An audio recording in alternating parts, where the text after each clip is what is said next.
We got a locker room setting here on the National Football Show. Your boy Dan Sileo rocking and rolling towards the upcoming NFL season. Hope all are having a spectacular day.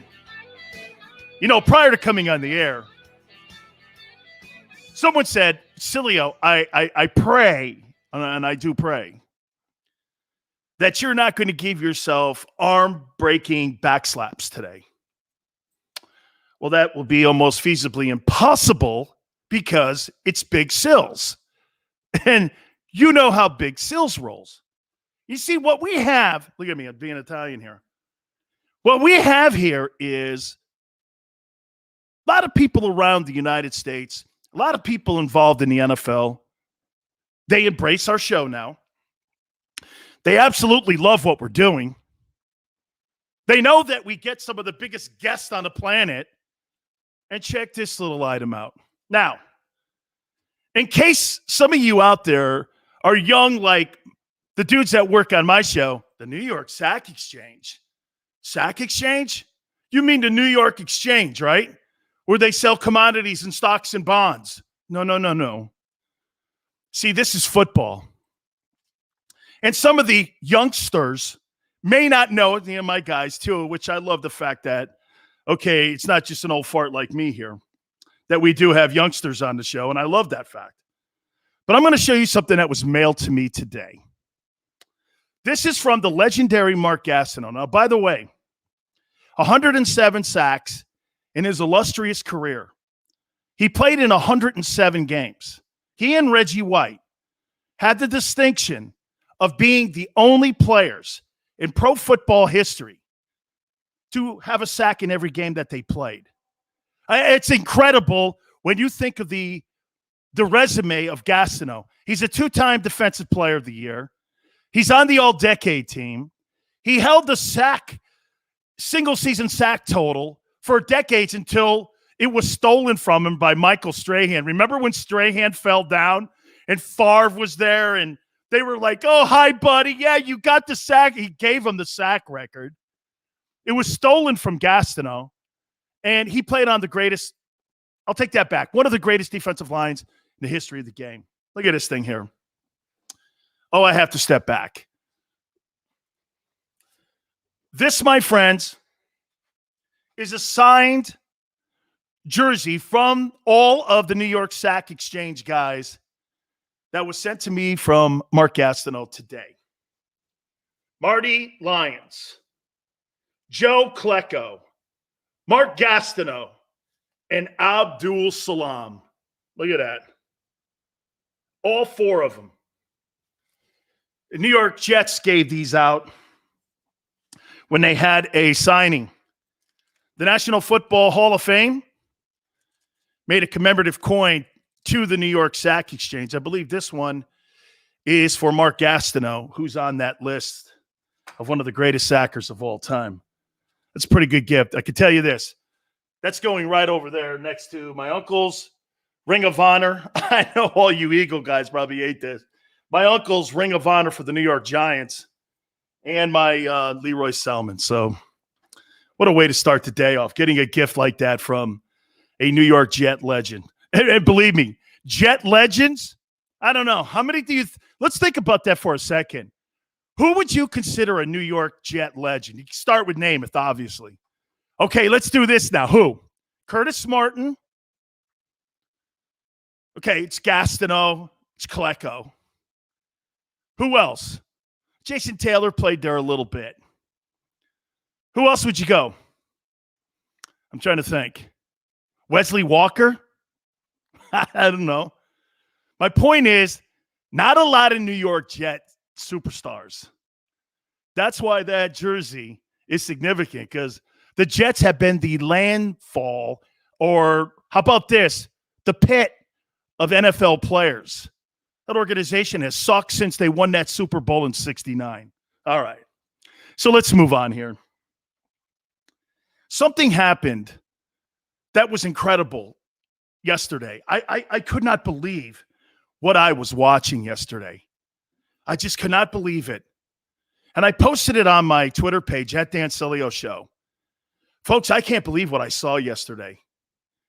I saw Jerry Jones, and I'm going to paraphrase this, say that I effed up when it came to Jimmy Johnson. And he told the story of Barry Switzer. This is an incredible story. I had never heard this. And I know Larry Lacewell, who was kind of the guy that was in the middle between Jimmy and Jerry. These guys all go back to Arkansas. And I know a lot of the backdrop that went on when it came to what went actually down, why Jimmy Johnson ended up getting fired. So yesterday, Jones, who's in Oxnard as his football team's getting ready for the upcoming 2021 season, you know, they got to show up to training camp a little bit earlier because they got to play in the Hall of Fame game against the Pittsburgh Steelers. And Jerry was just throwing it all out there. He was getting emotional how he effed it all up. I can't believe the story I heard. He goes, after Jimmy left and I fired him, we brought Switzer down because we wanted to interview him for the job. Barry ended up getting the job and winning a Super Bowl. Well, he's sitting on the couch, and this is Jerry talking. I could not believe what I was seeing. Could not believe in what I was hearing. First thing Switzer did when he walked in the office, where's Jimmy? And Switzer goes, he's not here. You got to remember something about Jerry Jones and Jimmy Johnson. They were best friends. They were roommates in college at Arkansas. Their ex-wives, were Jerry's still with his wife, but Jimmy's first wife, they all went to school together. These people were thick as thieves. They used to come down to the University of Miami and watch us practice all the time. I know Jerry Jones very well. I'm very good friends with Stephen Jones. He's been on our radio show, and he's been on the National Football Show already. Stephen Jones has. I know the Jones family 30 years. So what I was watching yesterday, I was floored that Jerry Jones would admit it. He had a failure. Jerry's not one to throw that out there like that. And it's making news all over now because they were going to be the original dynasty to what the Patriots were. So to fast forward back to the couch, Switzer's sitting there. He goes, where's Jimmy? He's gone. And he goes, listen, I want to talk to Jimmy. And Jerry goes, hey, why would you want to talk to Jimmy? We're here to interview you for the job. Jimmy's gone. And by the way, why do you want to talk to him? You know what Switzer said, the former Oklahoma coach who coached both of those guys as an assistant coach at Arkansas for Frank Broyles? You know what he said to Jerry Jones? This is a job interview. This shows you the onions that Barry Switzer had. He looked right at Jerry Jones and said, how could you F this thing up so bad? Jerry Jones said it put him back in his chair, and he was floored. He goes, you two guys need to get the F on the couch, shake hands, make this thing work. This is the dumbest thing I've ever seen. What the F is wrong with you two? This was a job interview. Switzer was at a job interview telling Jerry, how could you F this thing up so bad? That shows you leadership, man. I'll tell you what, Jerry telling that story about Switzer, I got more respect today than I've ever had for Coach Switzer. I mean it. I have great respect for him. Now I have even greater respect. Jerry and Switzer were adversaries. And as Jimmy Johnson gets ready to go into the Pro Football Hall of Fame this summer, well, he's already in, but he gets to do his speech now.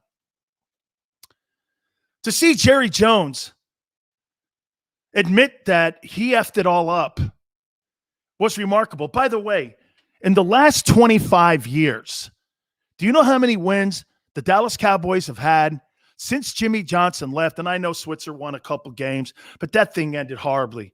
In the last 25 years, how many postseason wins? I'm going to show you something that makes it even more insane because I'm going to put it in context there for you. You ready? The Cowboys in the last 25 years have 3 playoff wins. Tom Brady last year has 3 playoff, I think it may be 4 playoff wins in the NFC. He's got more victories, counting the Super Bowl, in the NFC playoffs than what the Cowboys have in the last 25 years.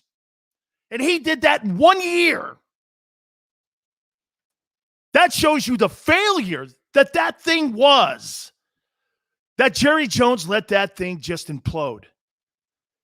You know, I make this comment to people all the time. Jerry Jones has replaced Troy Aikman, Tony Romo, now Dak Prescott.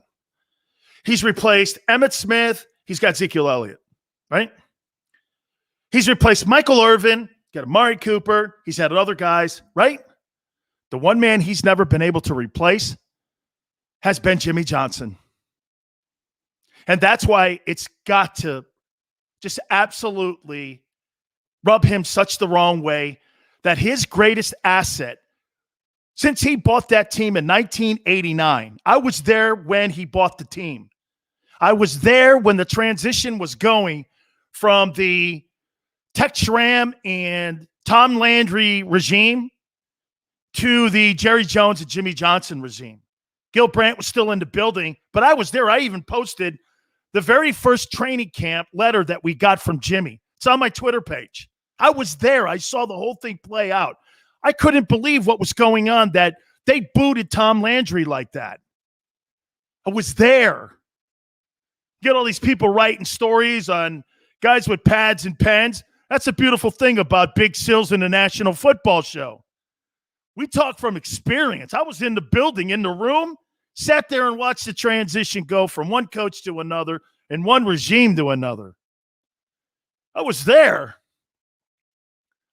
And to watch Jerry Jones do what he did yesterday, I'm telling you, my jaw hit the floor. I was like, holy cow. Now, I was asked today, you think Jimmy's probably taking victory laps on this? No way. Probably for a couple minutes. Jimmy was probably taking victory laps. But then you know what you have to come to Jesus with in the conversation with yourself? Having those come to Jesus conversations. You know what you probably were saying? Damn. Look what we could have accomplished, man. Look at all the things that we could have done. The things that you're seeing in New England that Brady and Belichick did, they could have did them. I mean, they had won those 3 Super Bowls in what? What was it? 3 Super Bowls in 4 years, or 3 Super Bowls in 6 years, something like that. I think it was 3 and 4. That thing was on the cusp of, do you know when they won the first Super Bowl, the Cowboys were the youngest team in the NFL when they won that first Super Bowl? How would you like to have that future? The youngest team in the league wins the game. Remember, Jimmy Johnson was on this show, the National Football Show, and he said that. We were the youngest team in the league. You didn't do it with old farts. You didn't have a 39 or 44-year-old quarterback. Everybody was in their early 20s. That thing was primed to go on a run like you'd never seen. And you had a guy who's the greatest personnel dude of all time. I will say this to you. Jimmy Johnson is one of the greatest coaches of all time. You think there's any coincidence he dominated college? Then he gets into the NFL. He dominates in the NFL too. You will never see a coach like that again. No way. I think Jimmy could have went into badminton and he'd have had the greatest team with the biggest attitudes playing badminton. Playing for that guy was an honor. I'm proud to be one of his dudes. See those game balls back there? He gave me every one of them. That guy doesn't hand anything out. You got to earn it with him. It was such an omission yesterday. I couldn't believe the omission that he had yesterday when he was talking about Jimmy Johnson, and it was his biggest mistake. And he goes, not only did he say, I effed it up. Damn. Hey, man. Keep that story front and center, because as we get closer to the induction speeches, that's going to be a major topic going in. Is Jimmy going to recognize Jerry? Because I'll tell you something. Jimmy's like an elephant. You do him wrong, poof.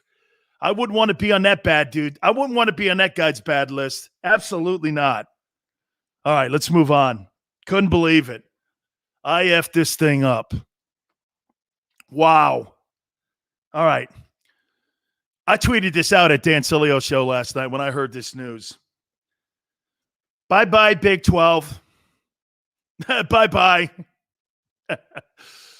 Big 12, bye-bye. Okay? That conference is toast. Man, you lose Oklahoma and you lose Texas. Why even have a conference? Oh, TCU, Baylor. Wow. Congratulations. Sounds like you guys are really in the game. You've already lost Nebraska. So if you lose Texas and OU, by the way, those two programs could probably go independent. It's now being reported that the University of Texas and the University of Oklahoma have contacted the Southeastern Conference, and they want to jump aboard with the SEC. What does that mean to the college landscape? A ton. You put, watch this, OU, Texas, Bama, LSU, Florida, A&M, Georgia, Tennessee. Oh, my God. That is about as entertaining as you can possibly be with the most incredible fans on the planet. Auburn. Mud on, man. Hey, if you're the Big Ten, you're doing this. Notre Dame, please join the Big Ten. Big Ten and Notre Dame, that'll never happen.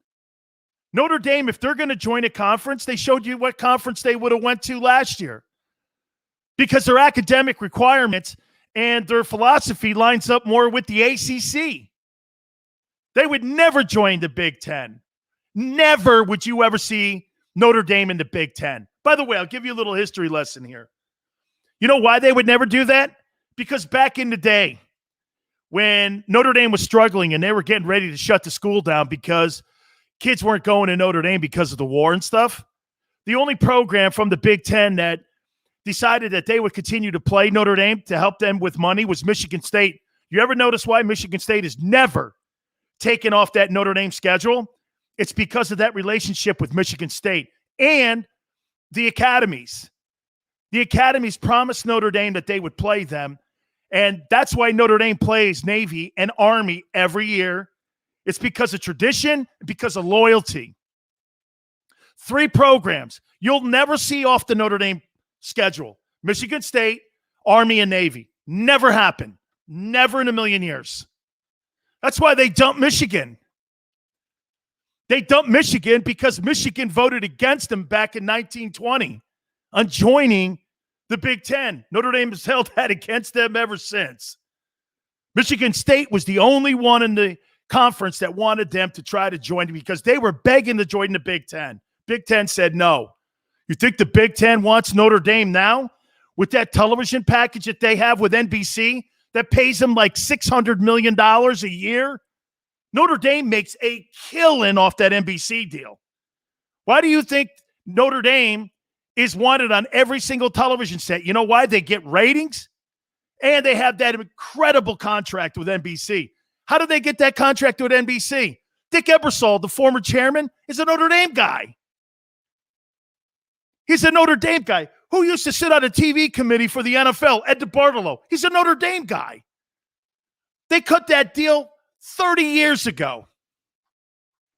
Notre Dame right now, if I were them, what I'm watching, what's going on with Texas and OU, boy, I'm looking at the ACC going, man, you know, I might want to join the ACC. Big 12 is done.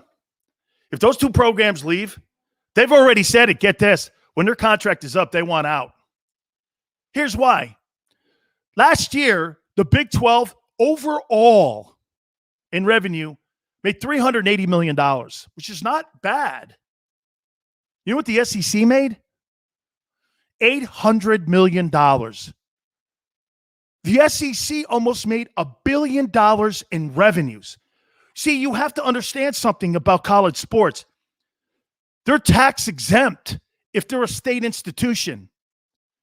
They don't pay income taxes on that money. Now, you pay income taxes if you're earning money and you've got to pay normal taxes like Nick Saban pays normal taxes. I'm talking about the school generating the money You're like a church. You're tax exempt like a church is when they take donations in.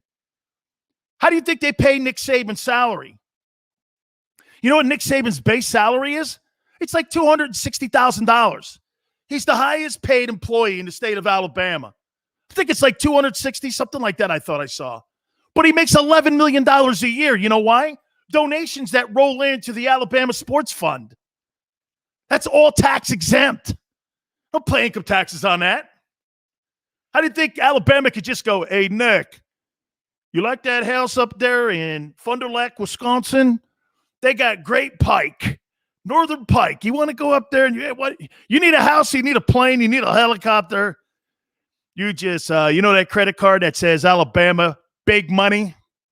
Use that card. You know the other card we have there, that's for incidentals. Use the big card if you need a copter. All right? What do you think they call him Coach Saban for? Because he's Daddy Warbucks. Now you're going to have OU in Texas. You know the Premier League in Europe where all them soccer dudes play? It's like the top soccer league in the world, right? That's what the SEC is now.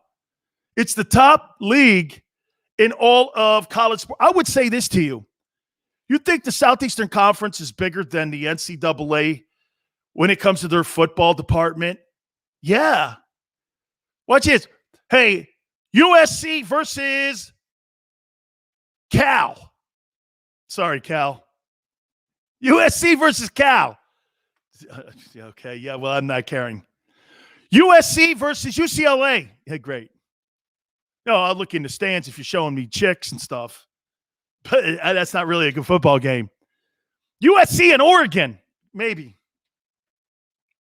How about this one? Texas, Alabama. Whoa. Okay. Texas, Alabama. How about this one too for you? Do you know what the NCAA is also got to look at with this? So you're telling me you're going to move the Red River rivalry to the SEC, Texas OU. You know what that generates in the city of Dallas? That game itself? Man. All right. Hey, got some great people on the program to talk all about this. Brad Nessler, who covers the SEC, and he's seen this. Man, this is incredible news. The nil rule that now has made it so that players can make money. We'll talk to Brad Nessler in this hour. He's coming up here in a couple minutes. Next hour, Houston Nutt, who is a 3-time Southeastern Conference Coach of the Year and played for Jimmy Johnson. And he works for CBS College Football as well. Big news, man. Camps are starting in the NFL. We are here. We'll talk to Brad Nessler from CBS next, right here on the National Football Show. I get scared sometimes. Of a lot of things. Joining in. Decisions. The dark. The dark. But I once heard someone say, But as I always say, it's okay to be afraid. as long as you face the fear. And keep moving forward. Wherever you are in life, count on the name trusted in insurance for over 80 years. Independence Blue Cross. The savoring taste of a good bag of beef jerky is so enjoyable at any time of the day, as long as you can find it. Here's what we suggest. Pure Bull Beef Jerky is our answer, and soon it will be yours. Locally produced in the Philadelphia region, this high-quality, healthy protein snack is easy to secure. Go to steersnacks.com, and you'll see hot garlic, tropical heat, Pure Bull dry rub, and our favorite, Huck and Fod. What's that? Huck and Fod. Go now to steersnacks.com. Welcome to the Wildwoods, the perfect place where you can safely do everything or nothing at all.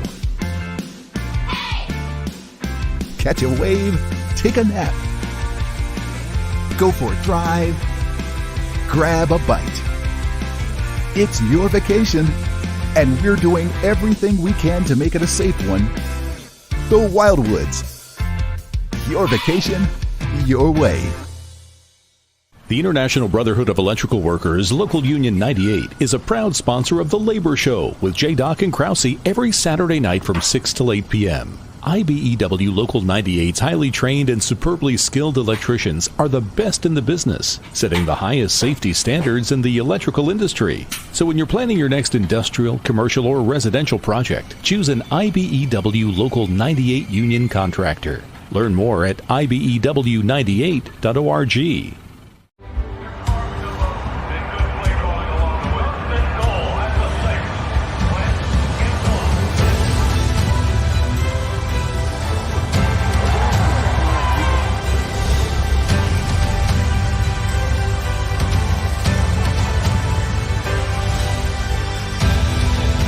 Field of life, First Trust Bank is there for you. Champions on 3. 1, 2, 3. Because Philadelphia dreams deserve a Philadelphia bank. This is a key. It's a family tree. It's a pair of wings. It's a secret handshake. And a ticket to anywhere in the world. It's more than a uniform. It's the door to a world most people only dream of. There's Strong, and then there's Army Strong. Try it on at GoArmy.com.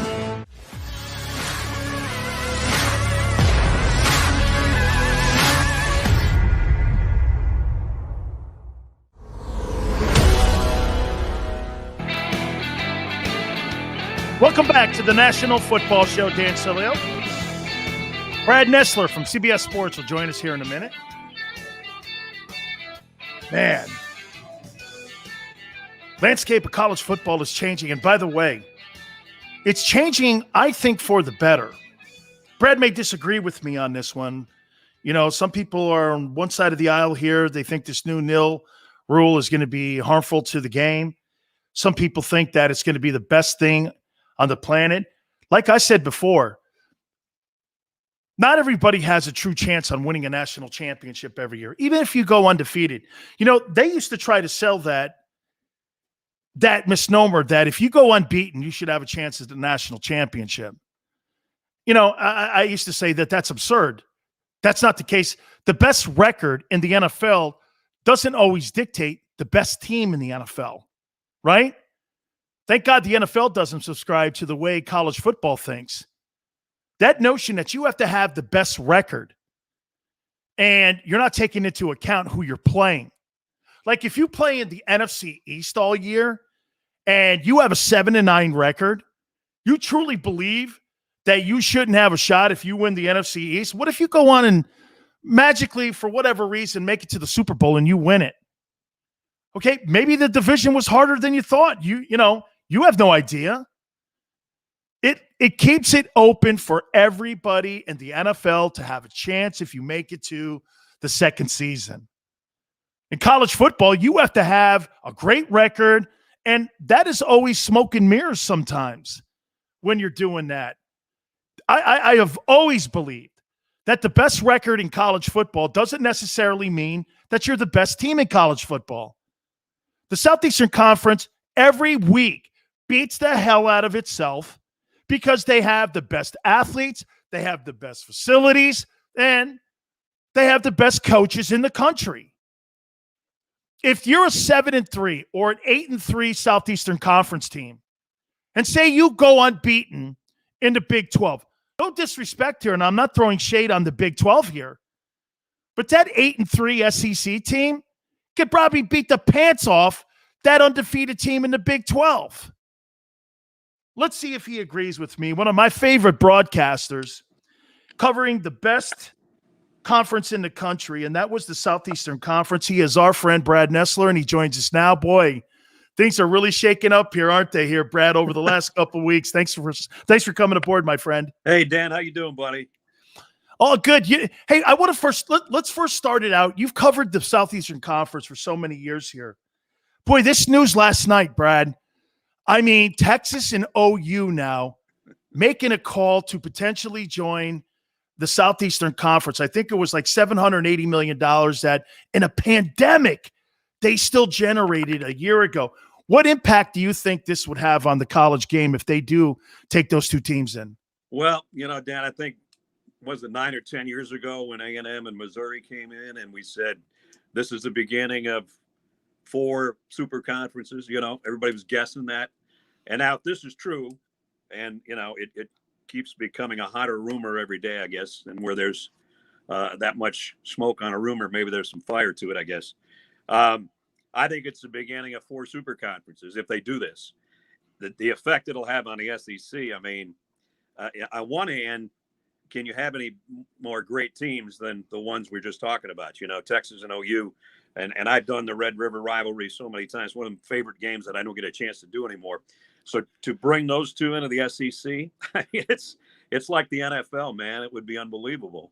The weird thing is you could probably go 9 years without playing somebody in your conference when you get the conferences this big. So I don't know. It's sure shaking up the college football world. And, just when everybody's talking about name, image, and likeness, and, media days, and, who's going to be in the top 25, and all of a sudden this bomb hits. I mean, it couldn't come at I don't know if it was a better time or a more weird time, but at least it got everybody's attention, man. I'm telling you that. Is it the end of the Big 12 if those 2 teams leave? I mean, Nebraska left a couple years ago. Would this be the demise of the Big 12? I would think so. I mean, there's teams there that are capable on a given year of being up with those top 2. I mean, Texas can't even get there anymore. And it's Oklahoma's, kind of to lose lately and to make the playoff. But I don't know. I'm sure the Pac-12 is probably making phone calls right now to TCU and Baylor and those guys and saying, hey, I don't know how much there is to this, but if it's real, we got to start talking. And, Nebraska should have never left the Big Ten. I mean, that just never made any sense to me. So that's when it all started rolling downhill, when A&M and Texas A&M, Missouri hit the SEC, Nebraska hit the Big Ten, Rutgers and Maryland in the Big Ten. Sometimes I have to look at a map anymore.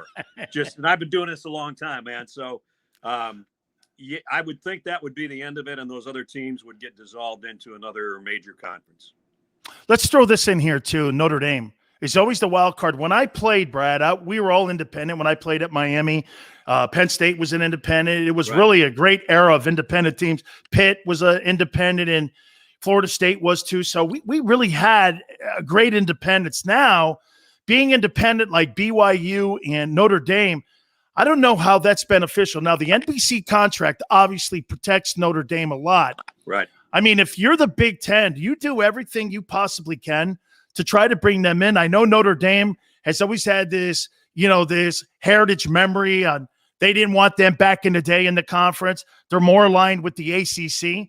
Do you ever see Notre Dame joining a conference? Well, I would have said no until, last year when they were sort of forced to, and they became a big plus, I think, for the ACC. I think the ACC will make a play for them really hard, even though that'll be uneven numbers again, but that doesn't matter because if some of this starts happening, there's going to be more teams, wanting to jump or more teams to get there. Notre Dame makes sense in the Big Ten to me a lot more than the ACC, but, they're already there in the other sports. And so they got a taste of it last year and it worked for them. So we'll have to wait and see. But Big Ten, I would think, would go after him really hard. What do you think has happened to, Brad, like you said, you've covered college sports for so many decades now. And what's happened to the Pac-12? I mean, it's one thing to keep throwing the time difference. And I get, when you're scheduling, games at 7:30 at night on the Pacific time zone, it's 10:30 games back east. Yeah. Nobody gets to see your talented players. I think Christian McCaffrey may have suffered an opportunity to win the Heisman Trophy a few years ago because he's playing in those time zones. I mean, what's happened? Is it just the demise of what USC's gone through? And even though Oregon is a hell of a program, Washington's a hell of a program, it's just nowhere on the landscape right now. And that used to be a hell of a conference. Gary and I did the Pac. A lot of people don't remember that. I guess it was the Pac-10 then, whatever, the first time we were together. And we did a whole year out there. And we'd come back and we'd say, wow, it was a great game, wasn't it, last night or yesterday afternoon? And people would go, I don't know. Who'd you do? And this was like our parents and our wives, So even back then it was kind of getting bad.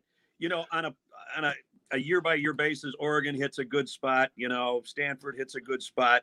Washington, even Utah, if USC and UCLA could be what they were when we were kids and when you were playing, that would help a lot, I think, because that was one of the games that I had to watch every year was UCLA and USC. And then I had to see USC and Notre Dame, and now people don't even care about that, I don't think. And the time difference is a problem. But, Fox has even tried turning it around and say, okay, we're doing breakfast football, man. And I didn't get a chance to see that. I'm sure it was great because I was too busy doing my own thing. But even that didn't seem to help. I don't think that helped their ratings. So I don't know. I wish they were good. I just wish, I'm one of those guys that I wish everybody was good, but everybody can't be good, and everybody can't be the SEC, and everybody can't be Alabama. Everybody wants to be, but they can't be. So I don't know. I wish they'd get really relevant again. It would help all of college football, really. Okay, you mentioned it, and when I was playing at Miami during the Jimmy Johnson eras, Brad, we had guys coming all over from everywhere. Hey, here's 100. You're like, no, you got to kind of stay away as much as you possibly can. Everybody knows the Luther Campbell stories, and now this new nil rule. You think it's good for the game, or do you think it's going to be detrimental to the game? First of all, I'm going to say this about you. If the NIL thing was happening right now, or when you played, I should say, your mug would have been on every pizza joint from College Park to Miami. There would have been you would have had a chain of Italian restaurants with your face on it. And you would have made more money than you ever did playing for the Orlando Thunder or whoever the hell when I did your games. Anyway, that's beside the point. I don't know what it's going to do, bro. I really don't. I think it's going to be an unfair, they're trying to say it's not going to be a recruiting tool. That's a bunch of bull. Come on. I mean, Nick, talking to the Texas high school coaches the other day, that wasn't a recruiting tool by him saying that Bryce Young's up in the high six figures already. He's talking to the coaches who talk to their kids and go, you go to Alabama and you play like a skill position there, and you could be a very wealthy guy even if you don't play in the NFL. So baloney that it's not a recruiting tool. And, I feel good for the kids. Don't get me wrong. And I think it's cool for them. I like some of the guys that are kind of trying to make sure it's just the team. And, if they get it, the teammates get a chunk of the pie too. I know some of the quarterbacks have made sure their offensive linemen are kind of in the mix if it's restaurants and all that kind of stuff, which those restaurants will go broke by feeding those guys. But I like the guys that are trying to make it a team thing. But like JT Daniels here in Georgia, and the kid from Sam Howell from North Carolina hooked up with the same group that just took those two guys on, hoping that they would be Heisman candidates and be high profile. And so they're going to make some cheese, man. So, more power to them. I think it's going to change things. I think the portal's changed things pretty dramatically already, and even more so as we go. And the NIL thing will too, because coaches are going to find a way to use that to their advantage big time. And the big time programs, the top is still going to be on top, and by probably more so than they used to be. Can you imagine? I mean, I was talking to Playmaker the other day, Michael Irvin. I went, can you imagine you and Deion Sanders and Bosworth? These guys were during my time, and I'm going like this. Holy cow, these guys would have been billionaires, man, using that name and likeness. And yeah. I was just saying this, though, Brad, that, say, because Miami's playing Alabama in the first week, right? Labor Day weekend. And I'm just wondering how much of a distraction that potentially could be for a coach like Saban or Manny Diaz that, hey, coach, I've got a live endorsement reading that I have to go to, or an appearance that I have to go to, on how that's going to fly. You're going to be having to work more and having more of a relationship and more of a business relationship with these players today. Do you agree? I agree. And I think they're going to, in Nick's case, he's going to have a 22nd assistant coach just to take care of that stuff. They're going to have somebody that's the go-between, because I do think, and you said distraction, that's going to be the biggest problem. You have to be a very mature kid if you're in a high-profile position like a quarterback, and you're a good one and you're on a really good team, to not let that stuff seep into your brain. It's hard enough to be the quarterback and study film all day long and try to go to school and all those little minor things like going to school. So you're going to have to be a very mature kid to handle all that. And that's going to be a problem for some guys, because there's going to be some freshmen that come in that are highly touted, and they haven't even been away from mom and dad yet, or their friends, and they're, 1,200 miles away from home, and they can't go home and all that stuff. And they're going to get there and they're going to go, wow, I got $500 in my pocket right now. I'm not going to practice. You know what I mean? So it's going to be weird, and I think it's going to change things, and we'll know a lot more by this time next year. But right now, I'm just kind of watching it like you are and everybody else, going, what the hell's going to happen? So I don't know. Couple last questions here for you. Dabo Swinney, I'm having him on Monday, and we're going to talk about some of the things that he said this last week here about expansion. He's against it. Are you for the expansion of the college football playoff? You think it's in the best interest? I knew it was coming. I used to say when I was at ESPN and ABC, I don't know if it'll expand in my lifetime or my broadcast lifetime. And then when I came back to CBS, I go, it's getting closer. And now I know it's coming. So I'm not sure. I guess if I was doing those games, I'd have a bigger say in it. I really don't have a dog in the race, basically. But it's weird because when it was a 4-team thing, and it was the games I did when it was national championships, it's like, okay, we picked these 4 teams between these guys and these computers, and the Bill Hancocks of the world at the time said this is the best possible way to do this. And then they got the college football playoff, and the same guy said, this is the best possible way to do this. And then they said, we're never going to expand until we're probably going to expand. And that's going to be the best way to do this. So there's a lot smarter guys out there than me, doing this. I think 8 would be enough. I think 12 might be an overkill, but I think the way they're going to try to fit it in with bowls, to try to keep the 6 bowls that are in the rotation for the national championship. Rose Bowl is going to be the stickler again. They always are, they're going to want that spot, boy. They can't mess up that parade and everything. So, that's fine. They're the granddaddy of them all, but that's going to be probably the biggest part of the whole structure that's going to take a while for everybody to figure out, but it's coming. And it looks like it's going to be 12, I guess. I mean, I think that's what they're talking about through the end of September. I think the 8 went out the window already. So, the Dabos and the guys of the world, the Knicks, that don't want it to expand because they get in it every year, and they're still going to get in it. They might have to play one more game or something like that if they're not perfect like they usually are before they get into it. But, it's going to make a zillion more dollars for everybody. And that's what it's all about, man. It's the lettuce. It's that lettuce that you could have made in the NIL. I want you to know, though, that question was asked from your boss because we had him on last month, and he's my childhood friend, Sean McManus. We had him on last month. Jeremy, he goes, make sure you ask Brad if he's a fan of the expansion or not, because I'm a fan of the expansion. I go, of course you are, Sean. You want more games because you want more cash going through that cash register. He goes, that's right. Let me know what he says. Hey, if he said we're going to get some of those games, I'm all for it, baby. Hey, Brad, you mentioned something. Did you call those are I played in the NFL for a bit, and then I went into the World League. Did you do that championship game with Boomer up in Montreal? Yes. Oh my God, that was such a that was David Archer, and I keep telling people Bill Goldberg, the wrestling dude, was playing for the Sacramento Surge at the time. Was the Surge, that's right. I still got their media guides over here in my office. I was looking at them the other day, and I was like, wow, that was too funny. And Arch played his ass off in that game. It was a really good game. Another game that was one of the greatest TV broadcasts that nobody apparently watched. And we had Helmet Cam and all the other cool stuff. That's how Boomer got the Monday night gig. He worked with me for a year doing the World League, and we had everybody mic'd, and he knew everybody's, route tree and everything. He goes, okay, they're going to throw an up and out or a corner route. And everybody's like, wow, this guy's a genius. I go, well, I know what that is because I'd heard it in my headset, So, that's how I got the Monday Night Football gig. He worked with me for a year. By the way, I've got the name for the pizza place, Big Sales Deep Pan. I would have been. I'm there, baby. Brad, thank you so much, my friend. I appreciate you doing this. You got it, brother. I'll see you. You got it, man. That is Brad Nessler, play-by-play man for CBS's college football. We'll take a brief time out. You keep it here on the National Football Show. I get scared sometimes. Of a lot of things. Joining in. Decisions. The dark. The dark. But I once heard someone say, But as I always say, it's okay to be afraid. As long as you face the fear. And keep moving forward.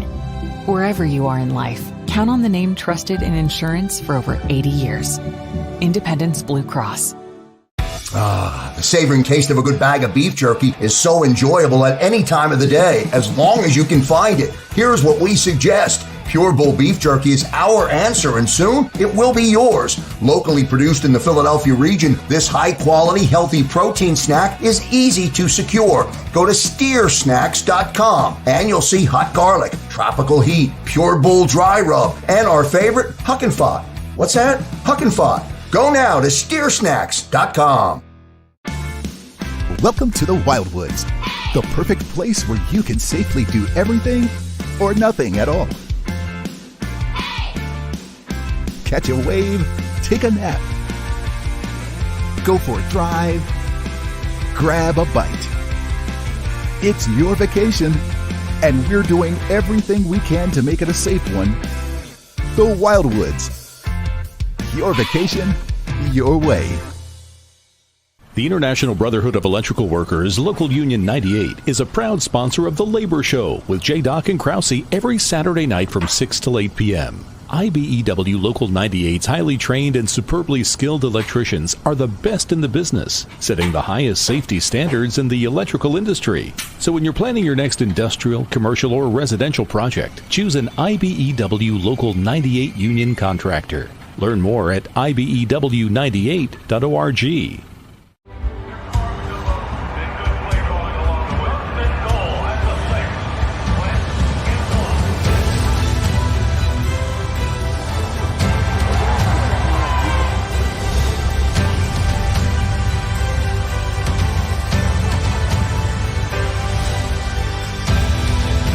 Field of life, First Trust Bank is there for you. Champions on three. 1, 2, 3. Because Philadelphia dreams deserve a Philadelphia bank. This is a key. It's a family tree. It's a pair of wings. It's a secret handshake. And a ticket to anywhere in the world. It's more than a uniform.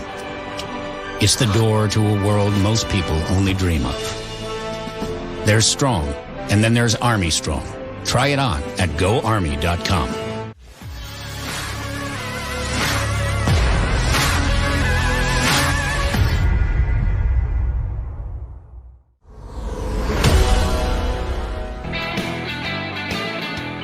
Welcome back to the National Football Show. Your boy Dan Sileo. Yeah, if you don't think this new nil rule is not going to be beneficial to colleges, picking up the horn and going like this, hey, man, we don't have to do this behind closed doors any longer. I got a job for your dad and your mom. Come on down to Alabama. Well, how much are they going to make? How much do you want? Yeah. Can my mom and dad make $100,000? Sure. How do you think that's going to play out when that starts getting around that Alabama's offering jobs to family members?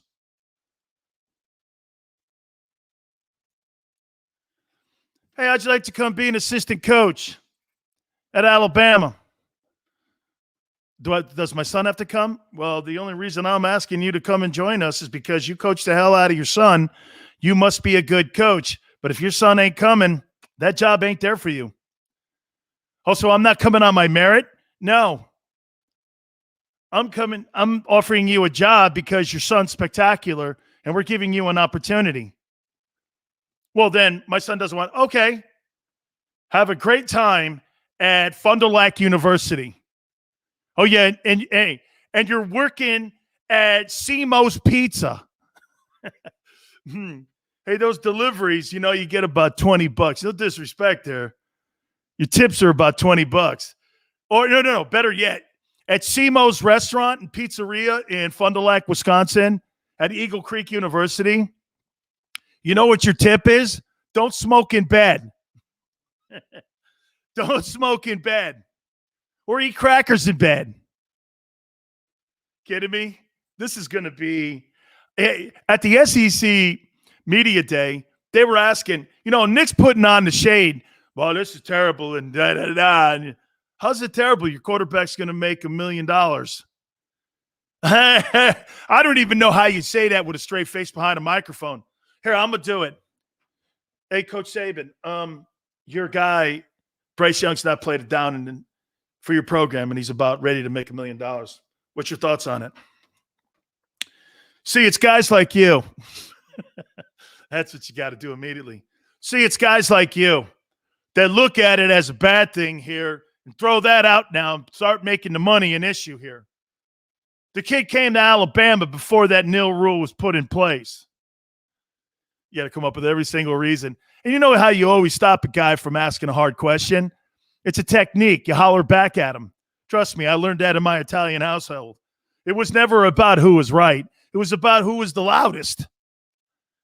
Okay? Who was the loudest in the house? Those were the guys that were right. Yeah, well, wait a minute. You don't have any facts. Who cares? Who's the loudest? I am. You win. I don't know how you don't think that that's going to be not an issue moving forward there. I just think it's going to be something that these big programs are just going to take complete advantage of. By the way, I will say this though.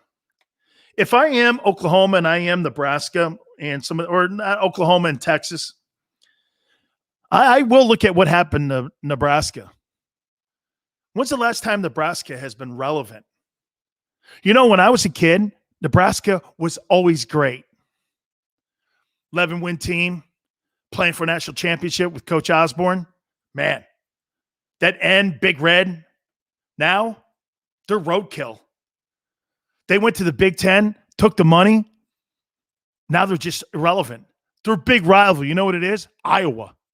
Why? Because they like corn, both of them? Okay. That Nebraska-Iowa rivalry, man. Are you looking forward to it every fall? Count me out. Kidding, right? Give me Boise State and BYU. I'll watch that thing before I watch Iowa and Nebraska. Both teams, Iowa's good. Nebraska sucks. I'm watching that. Nebraska's not relevant. You know where they're relevant? When they take a look at the money they make from the Big Ten. Same thing with Maryland. Look at Maryland football. And when I was at Maryland, hey, by the way, you see that plaque at the top up there? Right there. That's an ACC championship plaque that I won at Maryland. You think you're ever going to see Maryland win a championship in a conference ever in the Big Ten? They were never going to win one in the ACC again. They're a basketball school now. So that right there, that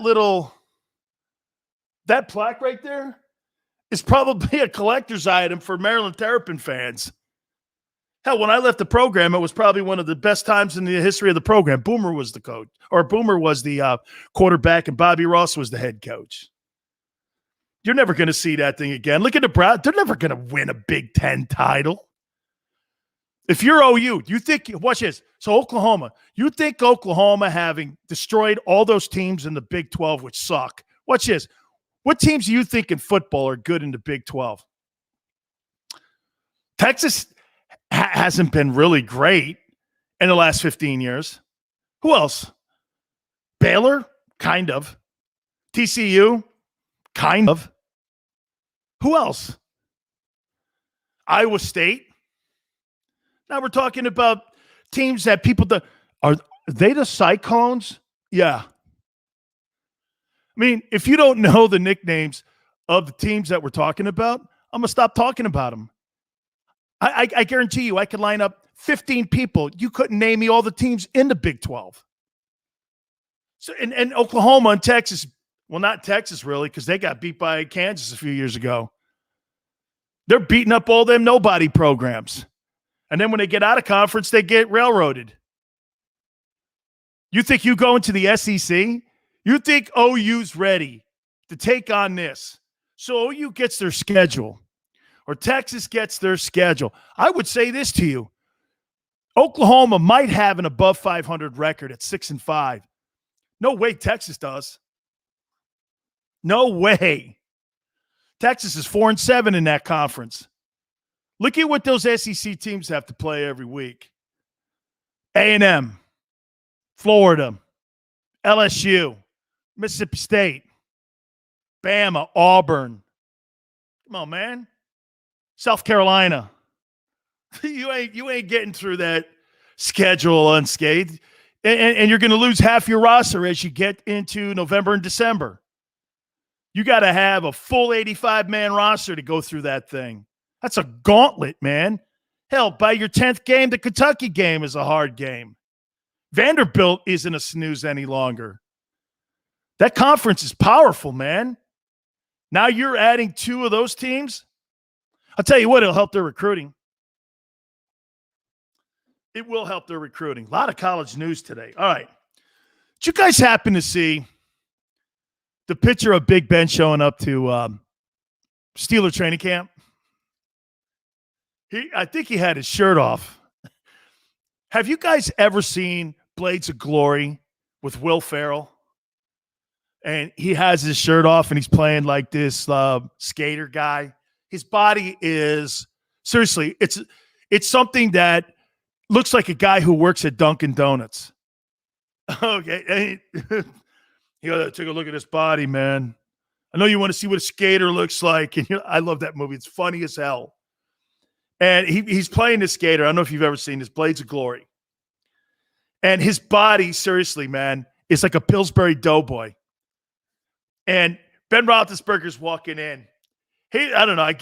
For Ben, I guess it looks like he's done. I don't know. Yeah. Yeah, man. I laid off the Oreo cookies. Instead of one sleeve, I'm eating half a sleeve. Skim milk. Before I'd have 2 sleeves. You know, they come usually in 3 sleeves. You know, Big Sills knows. Now I'm eating half a sleeve. 39 years old. Gotta start looking up for my body.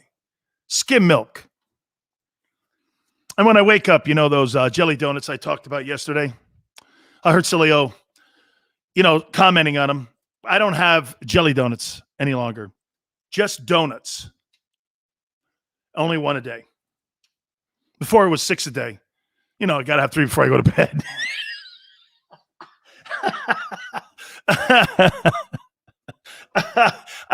That guy is such a lard ass. I mean it. He's the Carmelo Anthony version of the NFL.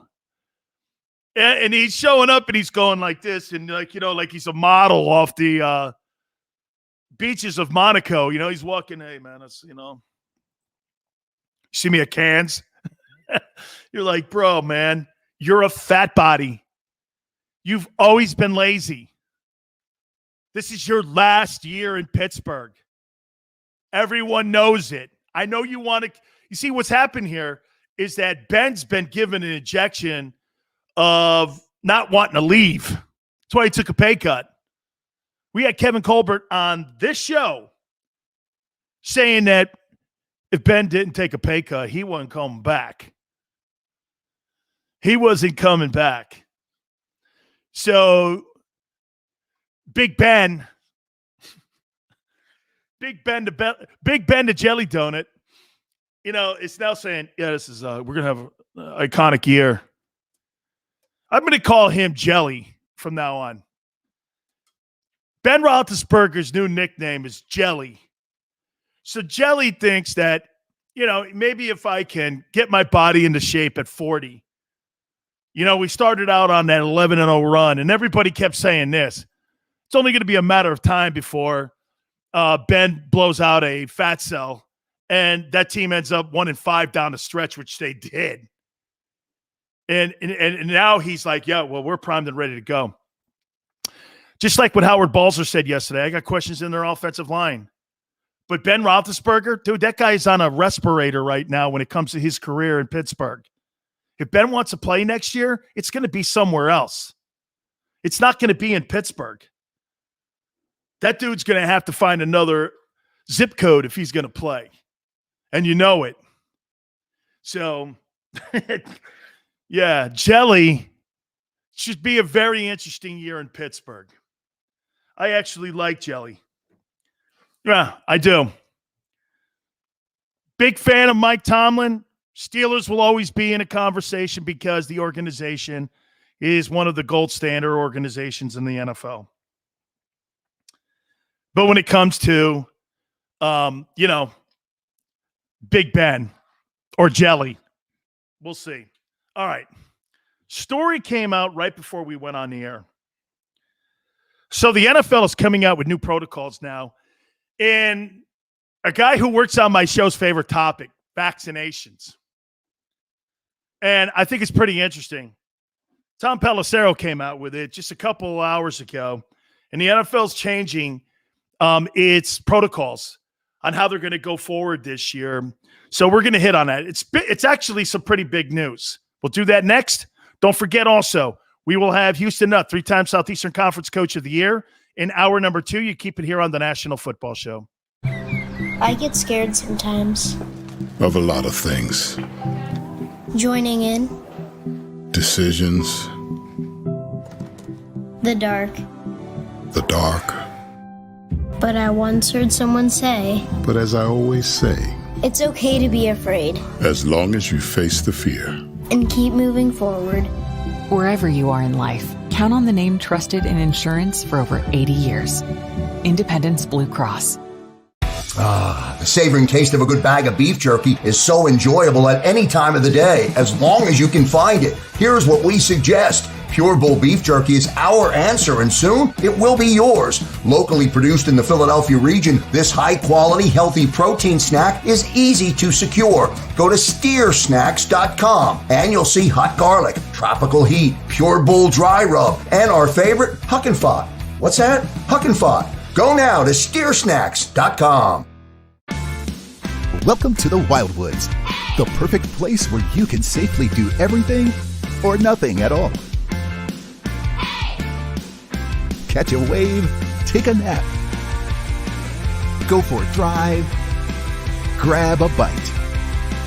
It's your vacation, and we're doing everything we can to make it a safe one. The Wildwoods. Your vacation, your way. The International Brotherhood of Electrical Workers, Local Union 98, is a proud sponsor of The Labor Show with J. Doc and Krause every Saturday night from 6 till 8 p.m. IBEW Local 98's highly trained and superbly skilled electricians are the best in the business, setting the highest safety standards in the electrical industry. So when you're planning your next industrial, commercial, or residential project, choose an IBEW Local 98 union contractor. Learn more at ibew98.org.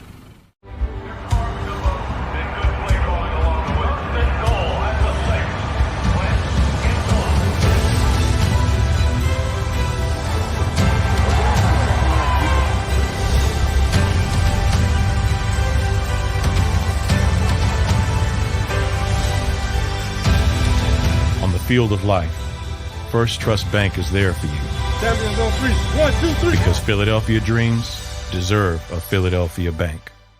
This is a key. It's a family tree. It's a pair of wings. It's a secret handshake. And a ticket to anywhere in the world. It's more than a uniform. It's the door to a world most people only dream of. There's Strong, and then there's Army Strong. Try it on at GoArmy.com.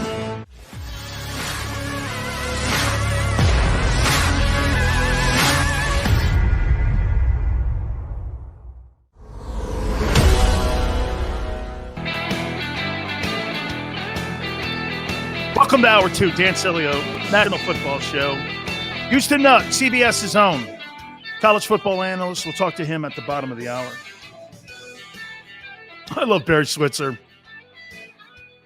I got recruited by him. He is such a cool dude. He let me out of a scholarship. I'll post that. I've still got the scholarship that he gave me to go play at OU. And, you know, here was the problem. And I've had Tony Casillas on this show, and you guys know how much respect I have for Tony Casillas, the former college football Hall of Famer and great player and all that. And I played a 3-4, and I'm like, yeah, I don't know if I just want to sit and play behind this guy for 2 years and wait for him to leave. It was all that. And plus, there's a billion guys back in the day that went to Oklahoma. And so here's this kid from the Northeast to get a scholarship, da-da-da-da. So Jimmy Johnson comes parachuting in, and he's like, hey, Come down to Miami. Won a national championship a couple years ago. We got one of the top programs in the country. So he talked me into it. Switzer let me out of the contract. It's all right. You want to go there instead? I'll see you a couple years. We played them every year. Get this. Over a 3-year span, Oklahoma was 33-3. You know who they lost those 3 games to? Big Sills. 33-3. All 3 games were lost and pretty big margins. Like 28-14, 35-17. We kicked the crap out of them. And, he told me, I'll never forget. He goes, okay, you win. He's such a good dude, though.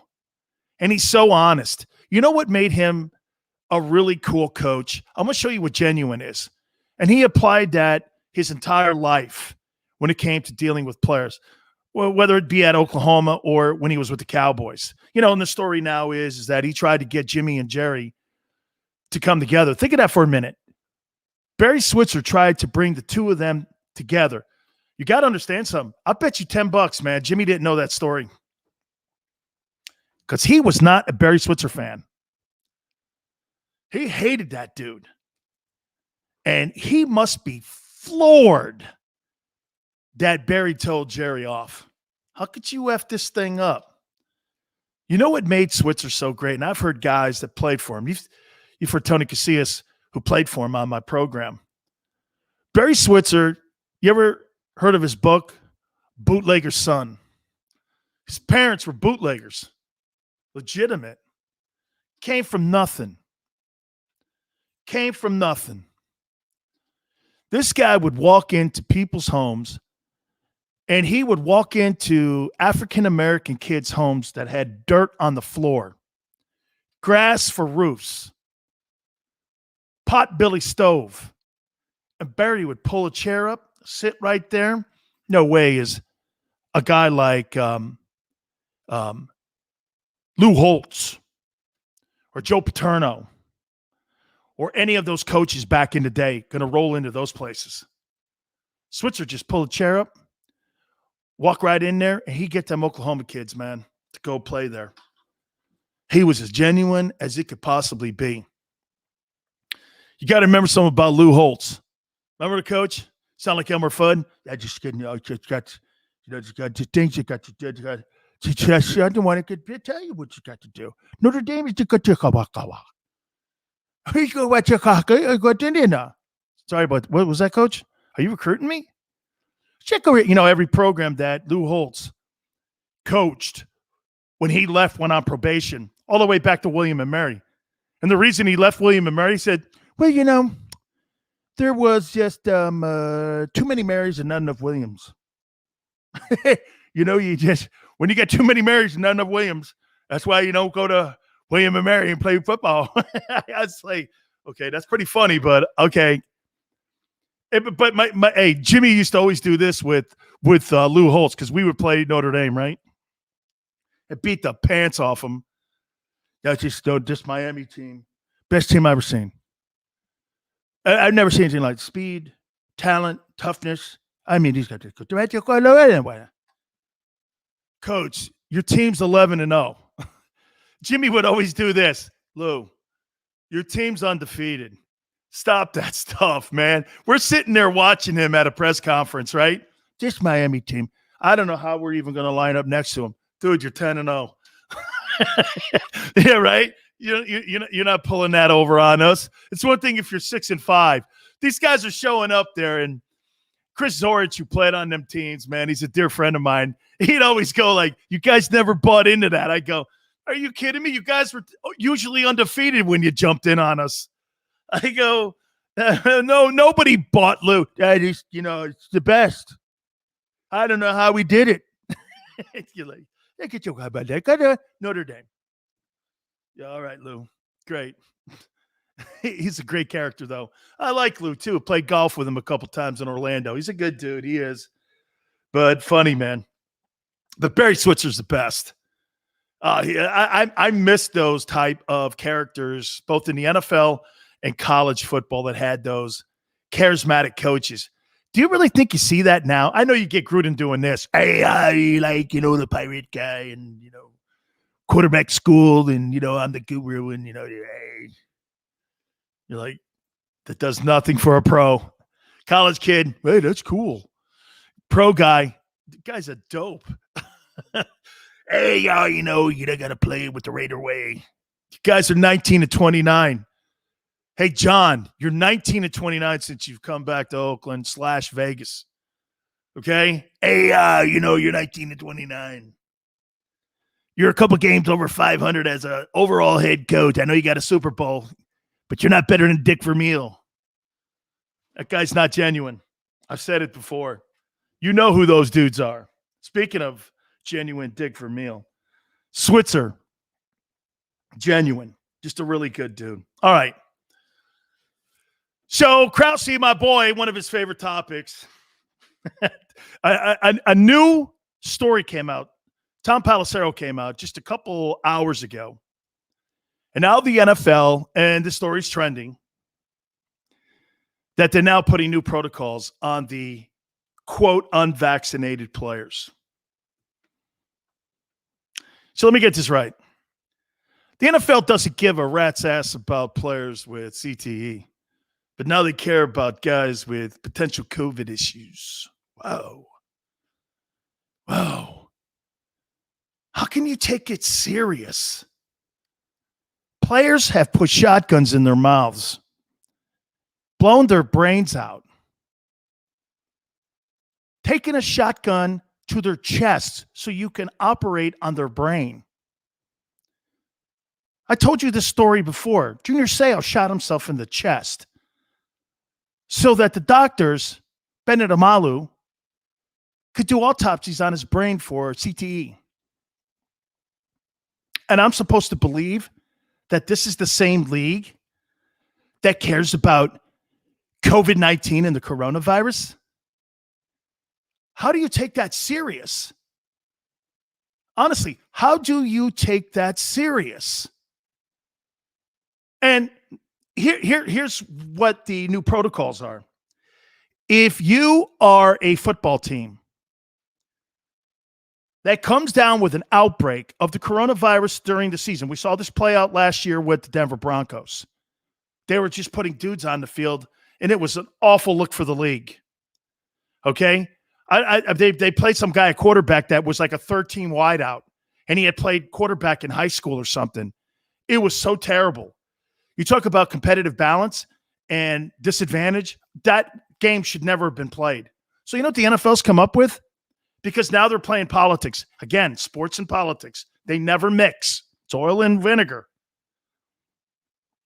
Guess what they're telling you? If you have a breakout and you have players on your team that aren't vaccinated and there's a breakout, it's a forfeit during the regular season. You notice this? Because you know this, and I tweeted this out at Dan Sileo Show. You notice how it only pertains to the regular season? The NFL can get over on the regular season. Can you imagine if this happened? Dak Prescott and say Josh Allen get ready for the upcoming Super Bowl in Los Angeles, okay? And both players have not confirmed that they've been vaccinated. As a matter of fact, Josh Allen has said he's not been vaccinated. Dak Prescott said that's a personal issue. So I'm going by those comments that both those guys have not been vaccinated. So one of those guys comes down with the coronavirus. You're going to basically forfeit one of the teams in the Super Bowl? That's worse than watching the Daytona 500 get a victor under yellow. You know, when they have a crash, they have to do those 3 laps. Guy gets the victory because they can't get a restart. It's the worst finish ever for NASCAR when you see like their premium race finish under yellow.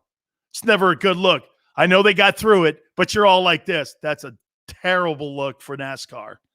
Can you imagine the NFL doing it? But okay, it's good enough for the regular season though. Okay? It's good enough for the regular season, this new rule that they implemented, but not the postseason. Why? More money in the postseason. More money is divvied out in the postseason by networks to the league. They're not going to lose that revenue for divisional games or wild card games, and most definitely not the Super Bowl. Super Bowl spots are $5 million every 30. And for those of you out there that don't know what that is, 30-second spots are $5 million. You think you're going to forfeit a game because of some dude coming down with coronavirus? With a league that doesn't give a rat's ass if a guy puts a shotgun in his mouth, if he's got CTE and he's retired? You think that league, yeah, my God almighty, I don't think you people understand behind the Iron Curtain. And I'm not talking about Russia, how that league really thinks. That league is a cash register, and that's it. That is the only way they look at things, is cash register. Okay? It's cash register. So, yeah, okay. Nice new rule. I want to see him implement it. And then I want to have one of these snowflake media people ask Roger Goodell the question, well, how come it's not good enough for the postseason then? The team comes down like we saw with Chris Paul during the postseason. Remember, he had to sit a couple games out because he had contact tracing, right? He had contact tracing. And so the NBA sat his ass down. Oh, okay. You think the league is just going to start suspending commercial spots like that? Good grief almighty. People believe anything. They will. They will believe anything if it's put out there. The NFL is great at propaganda. Just like political parties are. Just like CNN, Fox. Propaganda. Look at what happened in the last election cycle. How much propaganda was being thrown around that were half-truths on both sides. I mean, the American public couldn't figure out what to believe. Is that really true, or is that not true? I don't really. What is that true? How many times do you tune on the news? If you do this. That can't be true. Like I said yesterday, that whole Russian hoax thing finally came out to be, it was never true. Not 1 second of it. We spent 4 years on it. CNN spent an entire election process and term on one guy with a lie. They made 1 billion stories off it. Not one of it was true. So if they can do it, don't think the NFL is below them to throw propaganda out. So you're making it more difficult. By the way, I would question the NFL doing this. Look, dude, you can make it as hard as you want on these guys who are not vaccinated, but you can't legally, with the HIPAA laws, you can't make an American tell you whether or not he's been vaccinated. It's against the law. I mean, even private companies can't ask you about your personal medical history. It's against the law to do that. And people are trying to skirt around it. Well, we're a private business. That doesn't matter. The Constitution doesn't protect you from that. Well, we're a private business. We can do it. No, it's not true. Now, you can't walk into a place and start chanting and doing anti-American. Well, a company has a right to hire you and fire you. Okay. So you think the Buffalo Bills are going to fire Josh Allen because he's not vaccinated? Is that what we're being told here? Well, this guy could be detrimental. By the way, he's in a contract negotiation right now with the Bills. You think the Bills hold this against them? Do you think some of these NFL teams will start holding hey, watch this. The Cowboys didn't hold it against Dak. Dak doesn't seem to be vaccinated. Maybe some of the suspect players. How about this? If you're the NFL Players Association, I'm wondering, are you going to defend the players that you're paid to defend? if they don't want to get vaccinated? Or are you going to side with the league like you always do? Because anytime that there's a strike or any rift, you bend over. You take a knee to the NFL. It's the worst union in the United States of America for team sports.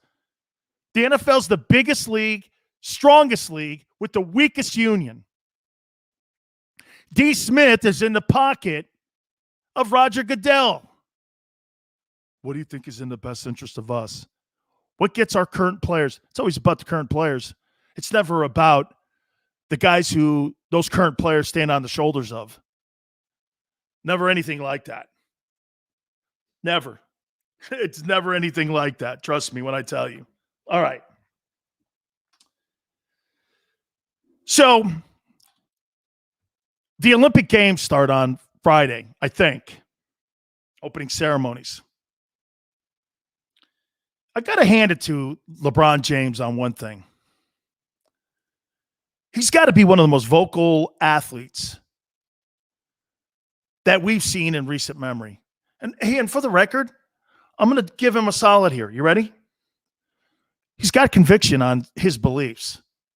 I can disagree with him, but as I've said to you before, LeBron James, who's now, today it was reported he is the first NBA billionaire. That's pretty cool, man.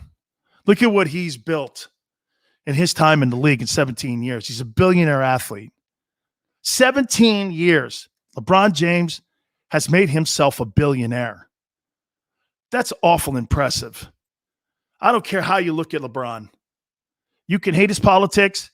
You can hate the way he does things to promote himself, but he's a billionaire. And he's done this mostly on basketball. Hey, and for the record, Space Jam 2, why are you ripping that? It's a kid's movie, man. If you thought you were going to see like Marathon Man or you were going to see Deer Hunter, it's a kid's flick. I could care less if it's good or bad. Yeah, but he's trying to be Jordan. Man, so what? An ode to Jordan? I don't think that's a problem. Why would you have a problem with that? I don't. I just don't have a problem with that. So anyway, he's got this company. It's like Interrupted or Uninterrupted, something like that, right?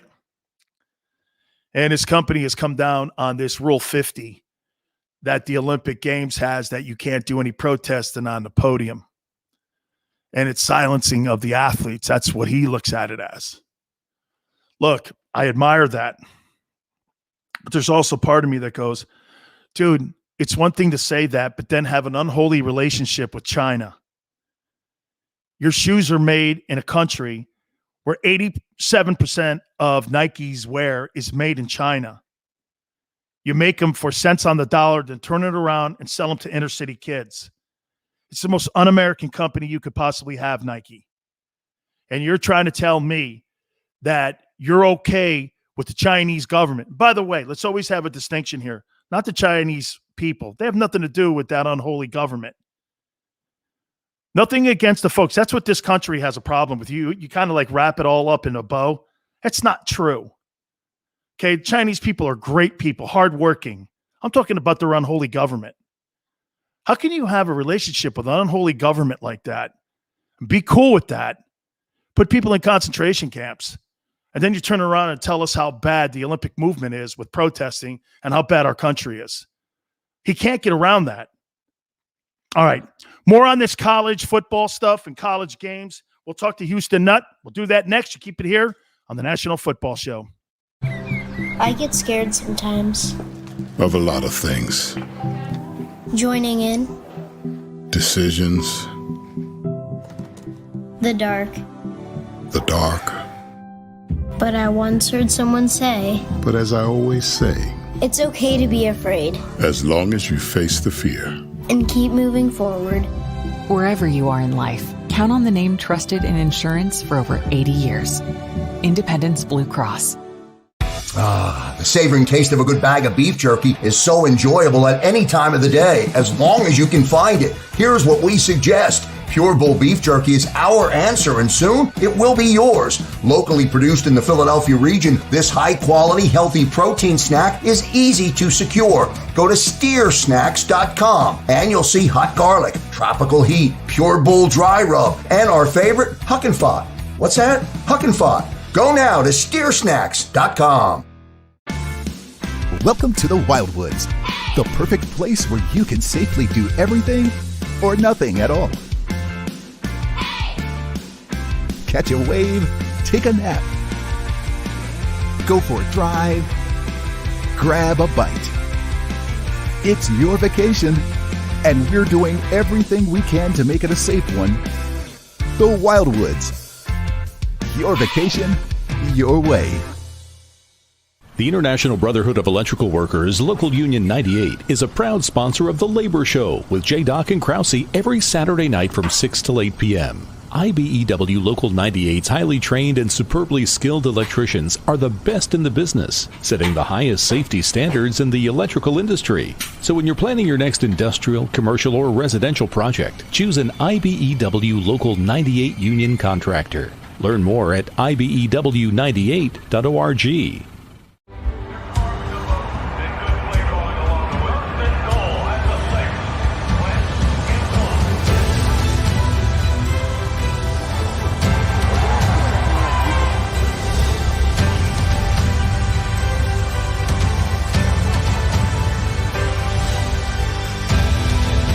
Field of life, First Trust Bank is there for you.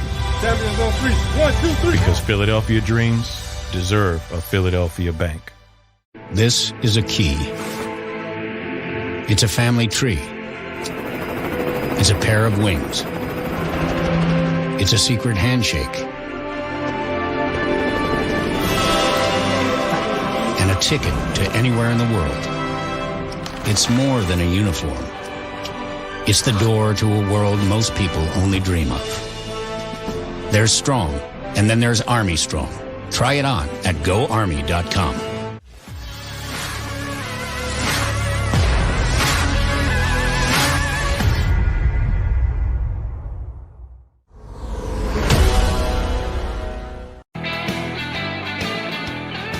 Welcome back to the National Football Show. Dan Sileo, Houston Nutt, 3-time Southeastern Conference Coach of the Year, will join us.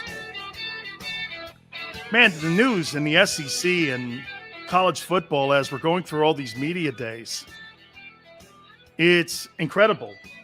Now, Coach Rolovich from Washington State didn't show up to the Pac-12 media event because he doesn't like the Pac-12's vaccination policy. I mean, if you don't think that this is not going to be a hot topic, especially in the college ranks, because why do you think it's going to be more so in the college ranks than in the NFL? Because government can't control the NFL. Government controls some of these college and state institutions, don't they? State funds go into these institutions. So your House of Representatives, your senator, has a lot of say in what goes on when it comes to the money that's being generated and pushed into these institutions. Like I said, especially the state institutions. So for me, I think it's going to be interesting to see how this plays out as we go forward here. I mean, you got a head coach now that's in a powerful conference, the Pac-12, that's saying this, I don't believe in your protocols. And you know what some are going to start saying? Some are going to start doing this. Well, look at the precedent that sets for his team. I say this to you. I think it's a wonderful precedent because every kid and every family should have that right to make that choice on what they think is in the best interest of their kid, not the school, not the program. That's not the program's role. It's to talk about health issues. I think that coach doing that, I think he is putting it out there right now, in my opinion, that this is going to be left up to the kids, and their families. Now, Rolovich doesn't like, and he didn't show up, by the way, because he said he's not vaccinated. That is a huge statement. When you're seeing what the NFL did today and coming out and putting all these new protocols out there. So I don't know how we move forward here. What policies are going to be enforced? And see, this is the problem that you have with the NCAA. When you don't have one signature commissioner that can do this like a Dana White, well, here's our protocols that everybody's going to be in line with. Whether you're in the Southeastern Conference or you're in the Big Ten, everybody's going to go by these rules. If you're the SEC, I don't care what goes on in the Pac-12. Who are you going to tell me, and how are you going to tell me how to run my conference? Greg Sankey, the commissioner of the Southeastern Conference, there's no way you're going to tell people in that conference how they're going to run their institutions, especially when their institutions, even coming out of a pandemic, had a banner year when it came to revenues. I know they lost a lot of money when it came to local revenues because they weren't able to get a lot of people in the building in there, so I get it. But you're not going to be able to tell these conferences and these coaches and these programs how they can operate. That's the problem, and that's always been the problem with the Southeastern Conference. They've always had that issue. It was a major issue this past season. We saw that play out, and I thought it was really an awful one. All right. One of my favorite guys on the planet. Boy, I can't wait to hear his thoughts on this Jimmy Johnson and Jerry Jones story here. Both Coach Nutt and myself played for Jimmy. And Coach, I thought of you last night, and I'm thinking to myself, you got to understand, my jaw hit the floor when I heard Jerry Jones go, man, I F this thing up. These two old dogs, they go back to Arkansas like you do. These guys, man, I mean, they were roommates. They loved each other. And they just, how shocked were you that that Jerry admitted for the first time ever publicly, at least publicly, that he messed up that dynasty that they had started? I was surprised. I was surprised a little bit. As you mentioned, you got Jerry Jones and Jimmy Johnson, both from Arkansas, teammates, and Jerry knew exactly who he wanted as his football coach the minute he got the Dallas Cowboys. He knew, and they had great success. And then, but to hear that story yesterday, to hear him tell it, it did surprise me, no question. How about the Switzer involvement? I mean, hey, Coach Switzer too, another Arkansas dude. So the first thing, because hey, I almost played for Coach Switzer, sent me a scholarship, and also I love the guy too. And I'm like, and first thing he did, Coach, he walks in the room. Where's Jimmy? Oh, Jimmy's been fired. Well, get his ass in here. I mean, because I don't think people know it, because I know there was a major rivalry between Jimmy and Barry, going all the way back to the Oklahoma and who got the job after Chuck Fairbanks, all that stuff from Arkansas and all that. I mean, I'm wondering even if Jimmy knew that story, that Coach Switzer tried to get these two guys together and try to get them back in the same room again. I thought that was a stunning omission as well. No question about it. I don't know if Jimmy knew it or not, but that sounded just like something Barry Switzer would say, though. He's something. I've been around him a few times, and I love listening to him. A great storyteller, and I could see him saying that to Jerry Jones without question, no doubt about it. Coach, there's so much going on now in college football. I'm going to add, you know what? I think it's easy to ask you now, because I was asked this question about the new nil rule. I went like this: Big Sills Pizzerias. I would have had a chain of them in South Florida when I played for the Canes and Jimmy. I would have said, Coach, you want to come in? I'll name it the Jimmy Johnson Slice, playmaker Michael Irvin. We would have had promotions and stuff. How do you look at this new nil rule that you see? Do you think it's going to be a good thing for college football? No, I don't. I'm going to go back to 76. I'm going to take you back to 76 when I was a freshman for Frank Broyles. I didn't realize that that first month, end of the first month at school, I got a $6.25. They called it a laundry check. I said, really? All right. Took $2 and out of the $6.25, got some hamburgers. I got $2 gas money, maybe a $2 movie. I was fired up. Well, fast forward now, and you have cost of attendance. these players can get $5,000 or more a year. If you're eligible for Pell Grant, you get that, another $5,000. SEC Opportunity Fund, we were able to give out an iPad or a winter coat or fly them home for a funeral if somebody was sick. I mean, and it's all you want to eat, tutors, room and board. It's a pretty good time to be an athlete, I thought, a student athlete. Now you add this, Dan, you add this part of it. I want players to get money. I do. I want it. And I thought the cost of attendance was perfect. But now you add, see, I'm going to have this deal. I got an agent working for this player. This player's got this commercial, and this player has this, like you said, the pizza deal going. And then all of a sudden, there's going to be an offensive lineman come to the head coach's office and says, hey, coach, I'm blocking for this running back named McFadden. Are you going to be able to get me a deal? My point is this, Dan.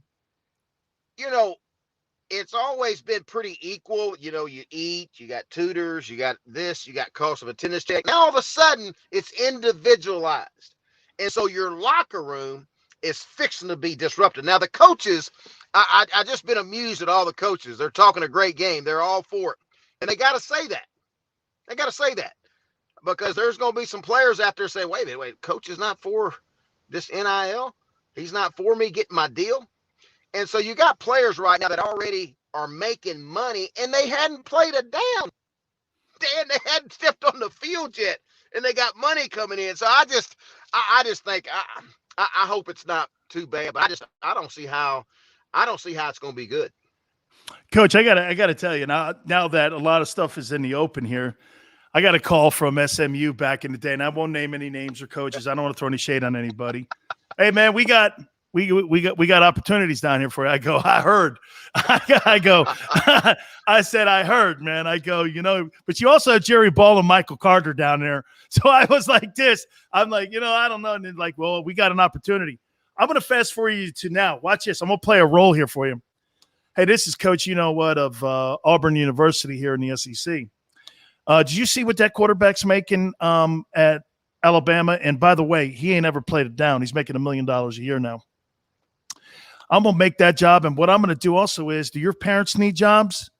Right. I mean, what we can do right now for you, we could give you the greatest package deal to have your family come down here. And I'm going to be able to set you up with a $200,000 a year job, and your family's going to be able, hell, if I have to hire your father as an assistant, I will. What's going to be the ceiling on this? And what's going to be the parameters on this? Because, Coach, you can't tell me you don't think some of these coaches that are going to be using this new rule as a recruiting tool. Dan, you're spot on. I mean, 100%. That's where I just feel like it's going to be out of control. How do you manage all that? I don't see how you do that. And you hit on something that's so big to me. It's the recruiting now. The recruiting now, there's a license to go out and do just what you said. I got this job. Oh, your dad needs a job? Yes. Okay, we'll get him hooked up over here. I mean, I just think it's never going to end. It's going to keep getting bigger and bigger. And to me, it just takes away from team. And I don't know. I don't see it.